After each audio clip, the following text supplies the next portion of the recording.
I, considered to be the deadliest war of all time. But why is that? Let us find out. Tensions in Europe were high, but tensions in the Balkans could set off a powder keg and start a war. Serbian nationalists, including Gavrilo Princip, wanted to gain freedom from Austria-Hungary. They teamed up with Serbia to help assassinate the Archduke.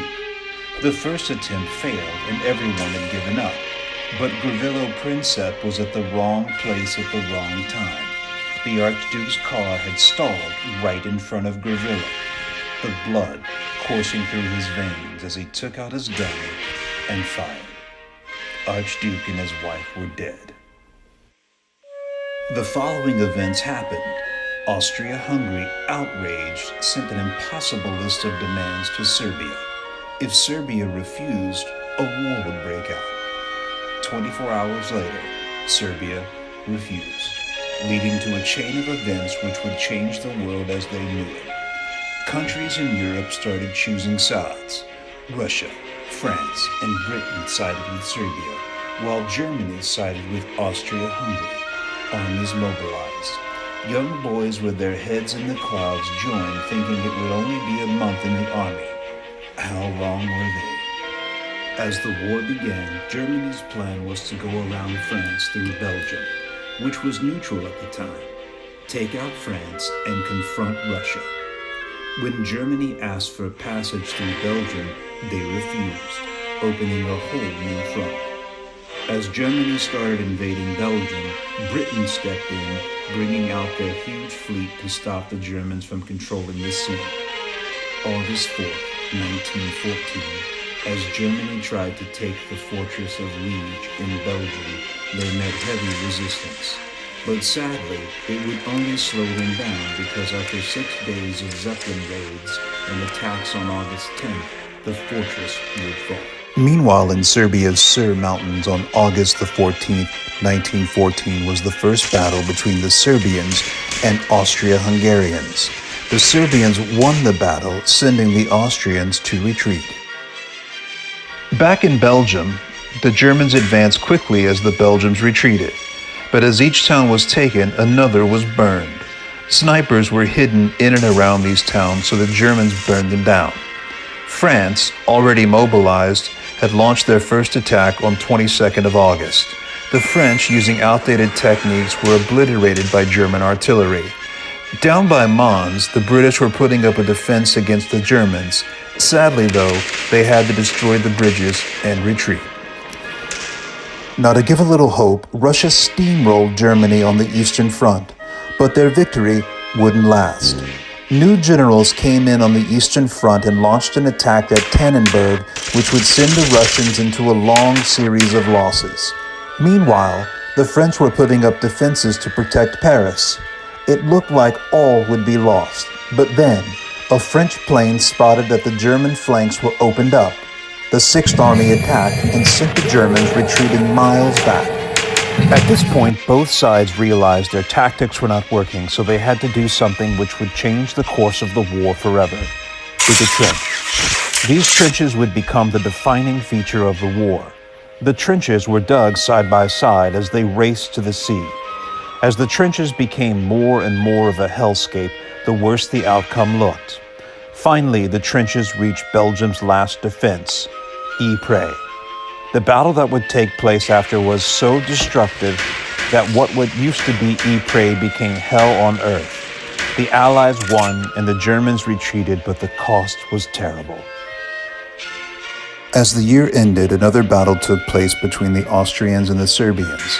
Yet again, the Serbians won and the Austrians retreated. The Allies began requesting reinforcements, and the Germans started attacking the British with U-boats. As the war changed, so did the soldiers. The Allies got new metal helmets and uniforms to adapt to what this war really was. The Germans did not get a new uniform, but instead a deadly new weapon, poison gas. These weapons were so inhumane that the air you breathe would become poisonous. As the Germans started launching the gas, the Allies made new masks to prevent the gas from hurting them. As the front was on a standstill, Britain launched an attack on Germany's new ally, the Ottoman Empire. The attack was a failure and many people died. To this day, no one knows that anyone won that battle. During May of 1915, the Russians realized they were out of guns. The Germans found out about this and sent the Russians into a full-blown retreat, leaving millions of casualties.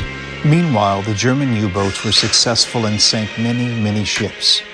Italy, outnumbering the Austrians, declared war on the Axis. Their mountain battles, however, were to no avail. In late 1915, this invasion of Serbia was a success, knocking them out of the war, killing 1/5 of their entire population. As 1915 ended, people realized this was not going to end anytime soon. Germans finally got new uniforms and had a new plan. Put all their pressure on Verdun. In February, they began attacking with shells. After they attacked with stormtroopers and a new invention, the flamethrower. The flamethrower would set its victims on fire, giving them a gruesome and slow death. After that, the French had to retreat back to their fort where they were met again with heavy artillery. The fort was taken and the French called for reinforcements. Then on May the 1st, the only major ship battle happened in Jutland. It was considered a tie in the end, with few casualties on both sides. To lay pressure off Verdun, the British opened a new offensive at the Somme. They dug new trenches and blasted the Germans with artillery. The Germans were underground, so they were unaffected by the artillery. After on July 1st, the attack began. The casualties were massive, and is considered to be the most deadly battle of the war. But with it came a new invention from the battle called a tank. This weapon was an armored vehicle with treads that was all-terrain, so the Germans couldn't slow it down with barbed wire. It was specifically meant to tread over the destructive terrain in no man's land. On the Eastern Front, one of the last attacks from the Russians occurred. It had over 1 million casualties on both sides. As the year ended, bodies piled up fast. Again, a French officer named General Nivelle had a plan to win the war in 48 hours. They would charge in with over 1 million troops and 200 tanks. The attack was a success, sending the Germans back. But the Germans prepared for this and left booby traps for the Allies. After the Germans retreated to a better, well-defended second line, the British decided to barrage them. The Canadians charged at Vimy with great success, and the French sadly failed with great casualties. The Americans were dealing with troubles themselves because the factories that they made weapons for the Allies were being sabotaged by German spies. Germans also were sinking American ships that were neutral in the war zone. The Americans still did not budge. The final straw was when letters were intercepted by the Allies from Germany asking Mexico to invade America. With that, the Americans entered the war and started sending in soldiers. Meanwhile, in Belgium on June 17th, the Allies blew up a part of the German line to great success. In Passchendaele, one of the bloodiest battles happened. They fought in trenches, they fought in no man's land, they fought with guns and thin fists. It was a bloody battle. Passchendaele was eventually taken by the Canadians on November 6th.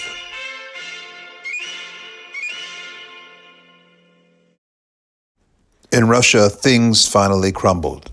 They left the war to a broken country. Though they left, things would just get worse for them. A new weapon was created by the end of 1917, the strategic bomber. This was a deadly plane that could reduce buildings to rubble. It carried a ton of bombs and when it dropped would flatten any place. They were used to bomb London throughout the war, bringing many casualties. The Americans had finally arrived and were shipped off to the front lines. Their first taste of combat was at the Battle of Cantigny on May 28th. The battle was a success, taking new land for the Allies. The Germans began their advance at Camin-des-Dames, but were pushed back by the Americans. Meanwhile, the Belleau Wood was taken by the Americans through 26 days of hard fighting. In August 1918, the Allies advanced with their grand offensive, taking lots of ground. On September 25th, one of the deadliest battles for the Americans began in the Argonne Offensive. Many Americans were killed and lots of fighting broke out in the thick fog. Though it was still held by the Germans, they couldn't defend it for long. Reinforcements came in every day, and all of Germany's allies had either surrendered or fallen apart. Germany surrendered at 11 a.m. on November the 11th, 1918. World War I had ended, not with a bang, but with a deafening silence. Why was World War I the deadliest war of all time, when there were wars like World War II that came after with 5 times the amount of casualties? Well, that's because without World War I, there wouldn't be World War II. World War II was a direct result from World War I. Germany, destroyed by World War I, was in chaos. And in that chaos, a man rose up saying he could make Germany great again. Events followed that were unspeakable, and World War II began. In the end, World War I was so deadly because of the new weapons it created. Poisonous gas is a very deadly weapon created during the war. It caused casualties and got worse as new types of gas were invented for the war. It was so deadly, it got outlawed internationally as a use of weapon in war. Tanks were another deadly weapon of war created during World War I. It was created by the British as land battleships. The tank was very effective and is still used to this day, piling up casualties. The German bomber was a deadly plane that evolved over time and was used in World War II to again level cities and kill civilians. U-boats were a German invention created to destroy Britain's blockade and ships filled with supplies. It was effective and improved throughout the course of the war. Those are deadly weapons that not only changed the war, but the way war was fought forever. That's why World War I was so deadly. Yes, the casualties were great, but what was worse was its legacy. World War I did not just change the way wars were fought forever, but it also changed the world as a whole. In the end, no one won. It didn't matter what side you were on, all suffered through hell, and those who fought shall never be forgotten.